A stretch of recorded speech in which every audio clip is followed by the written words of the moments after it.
SG Consultancy Services. Study MBBS in Russia, Philippines, Uzbekistan.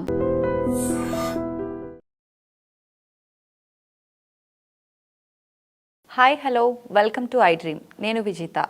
ప్రస్తుతం మనతో పాటు ఉన్నారు doctor S R Vamsikrishna garu, consultant physician and diabetic counsellor. అసలు diabetic అనేది ఎంత ఉంటే మనం డయాబెటిక్ ఉంది అని పరిగణలోకి తీసుకోవచ్చు, డయాబెటీస్ ఉన్న వాళ్ళు ఎటువంటి కేర్ తీసుకోవచ్చు అనే విషయాలను ఇప్పుడు సార్తో మాట్లాడి తెలుసుకుందాం. నమస్తే సార్. నమస్తే అండి.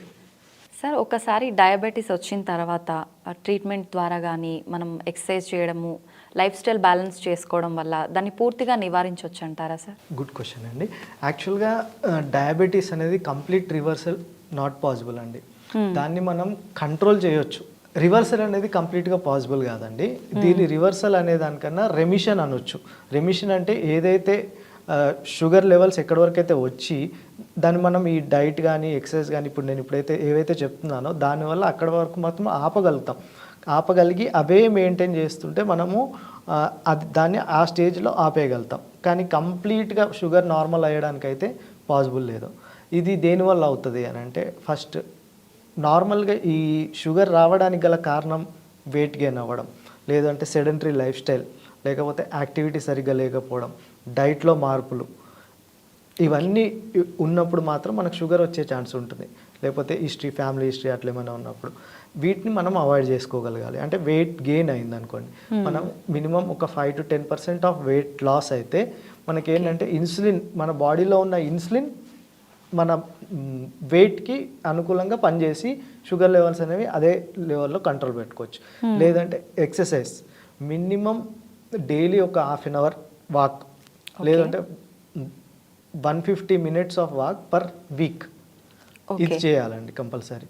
ఇది చేస్తే మనకు ఎక్సర్సైజ్ వల్ల ఏమవుతుందంటే ఫ్యాట్ అనేది, షుగర్స్ అనేవి కొద్దిగా డ్రాప్ అయిపోయి కంట్రోల్లో ఉంటుంది. Next sedentary life style. ఇప్పుడు నార్మల్గా ఈ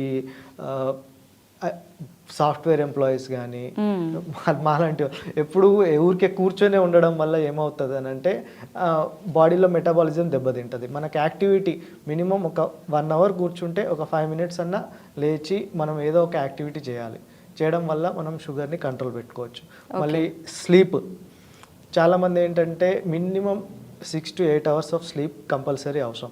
స్లీప్ సరిగ్గా లేదనుకోండి, మన బాడీలో స్ట్రెస్ ఎక్కువైపోతుంది. స్ట్రెస్ ఎక్కువైపోయినప్పుడు ఏమందంటే కొన్ని హార్మోన్స్ అనేవి ఎక్కువ రిలీజ్ అవుతూ ఉంటాయి. లైక్ కార్టిసాల్ కానీ, ఎపినెఫ్రిన్ కానీ, గ్రోత్ హార్మోన్ కానీ, ఇలాంటివి ఎక్కువ అయిపోయినప్పుడు these are counter regulatory hormones of insulin అంటాం. అలా అయినప్పుడు ఆ ఇన్సులిన్ యాక్షన్ని తగ్గించినప్పుడు మన షుగర్ లెవెల్స్ అనేవి పెరుగుతూ ఉంటాయి. కాబట్టి మనం స్లీప్ కంపల్సరీ.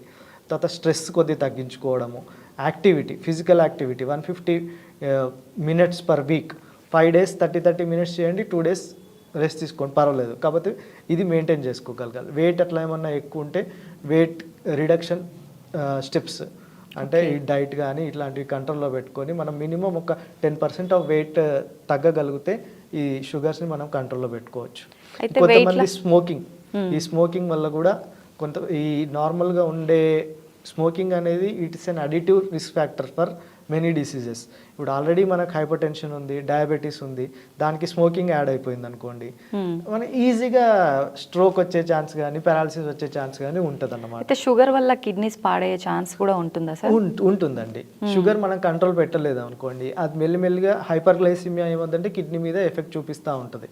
ఈ ఎఫెక్ట్ చూపించినప్పుడు కిడ్నీలు అనేవి మెల్లిమెల్లిగా డ్యామేజ్ స్టార్ట్ అవుతుంది, ప్రోటీన్ లాస్ అవుతూ ఉంటుంది. లాస్ అవ్వడం వల్ల కాంప్లికేషన్స్ అన్నీ వస్తూ ఉంటాయి. దాన్ని డయాబెటిక్ నెఫ్రోపతి అంటాం. That's a long term complication of diabetes. అయితే వెయిట్ లాస్ అవ్వాలి అనుకునే వాళ్ళు షుగర్ ఉన్నప్పుడు ఎటువంటి కేర్ తీసుకుంటే బాగుంటుంది సార్? చెప్పాను కదండి, డైట్ విషయంలో కార్బోహైడ్రేట్ మొత్తం తగ్గించుకుని ఈ activities, physical activity, sedentary life style లేకుండా ఇవన్నీ చేస్తుంటే కొద్దిగా మనకు ఎఫెక్ట్ ఉంటుంది. ఓకే. అయితే షుగర్ ఉన్న వాళ్ళు ఫ్రీక్వెంట్గా ఎప్పుడు కలవాల్సి ఉంటుంది సార్? అంటే డాక్టర్ని ఎప్పుడు సంప్రదించాల్సి ఉంటుంది? ఫస్ట్ ఇనిషియల్గా మనం ఫస్ట్ టైం చూసినప్పుడు ఒక 15 daysకి 1 monthకి ఒకసారి డోస్ అడ్జస్ట్ చేసుకోవాల్సి వస్తుందండి. మన టార్గెట్స్ ఎప్పుడు కూడా 100, 140. Depends upon the patient condition, but జనరల్గా చెప్తున్నాను 100, 140. మనం ఇప్పుడు ఒక పేషెంట్కి ఫస్ట్ పేషెంట్ మన దగ్గర రాగానే ట్యాబ్లెట్స్ పెట్టము. ఫస్ట్ లైఫ్ స్టైల్ మాడిఫికేషన్ చెప్తాం, డైట్, ఎక్సర్సైజ్ ఇవన్నీ చెప్పిన తర్వాత మళ్ళీ ఒక 15 days తర్వాత ఫాస్టింగ్ పోస్ట్లను చేసుకొని రమ్మని చెప్తాం. అప్పుడు చెప్పినప్పుడు ఒకవేళ షుగర్స్ కంట్రోల్లో ఉన్నాయనుకోండి, we'll advise the same activity to proceed. Okay, ఒక్కసారి అతను డైట్ ఎక్సర్సైజ్ ఫాలో చేయలేక ఈ షుగర్ లెవెల్స్ ఎక్కువైపోతున్నాయి అనుకోండి, మనము మెడికేషన్ స్టార్ట్ చేస్తామన్నమాట.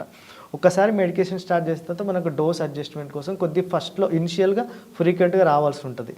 ఒక్కసారి డోస్ అడ్జస్ట్ అయిపోయిన తర్వాత మినిమం 3 monthsకి ఒకసారి అయినా మన దగ్గరికి రావాల్సి ఉంటుంది. ఇంకోటి, ఈ 3 monthsకి ఒకసారి HbA1c టెస్ట్ కంపల్సరీ, 6 monthsకి ఒకసారి కిడ్నీ పరీక్ష కంపల్సరీ, తర్వాత ఐ చెకప్ కంపల్సరీ. ఎందుకంటే కాంప్లికేషన్స్ రాకుండా అవాయిడ్ చేసుకోవడానికి, డయాబెటిక్ రెటినోపతి కానీ, డయాబెటిక్ నెఫ్రోపతి కానీ, డయాబెటిక్ న్యూరోపతి కానీ, ఇవన్నీ అవాయిడ్ చేసుకోవడానికి. ఓకే, అయితే ఎక్కువగా ఇన్సులిన్ అనేది ఇస్తూ ఉంటారు కదా సార్, ఎవరికి అవసరం ఉంటుంది ఎక్కువగా ఇది?